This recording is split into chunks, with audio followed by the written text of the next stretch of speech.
Yan, Assalamualaikum mga kapatid, welcome sa aking channel. I'm Ibrahim TV Vlog. Now, naglitsyon tayo ng manok dito sa ating turbo. Ayan, turbo. Pwede rin tayo magluto dyan ng litsyon manok. Dyan sa gas range na yan. Ayan, pwede rin dito sa ating oven. Ayan, nagamit na natin to dati. Ayan, matagal na nagamit yan pero gumagana pa yan mga kapatid. Pwede pa magluto dyan ng lechon manok. Yan, galing din natin to sa Saudi binili. Tapos ito, yan, sa Saudi din to galing. Ito yung binili natin sa Saudi. Yan, turbo. Yan, malapit na maluto. Yan, golden na siya, golden brown.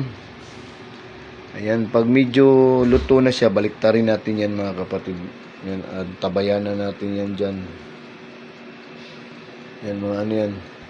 Timer natin ng 60. Ayan, nasa na siya, nasa 50. So pag yan, pag pumunta yan sa 0.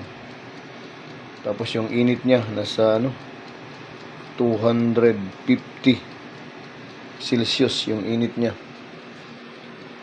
Ayan nagmantika na guys. Ayan mga kapatid, ayan Yan, pag na yan, na golden brown, ayan, baliktarin natin yan. Ayan, para tuloy-tuloy na. Masarap magluto ng manok dito sa turbo mga kapatid. Ayan, antabayan natin dyan yung turbo. Turbo man.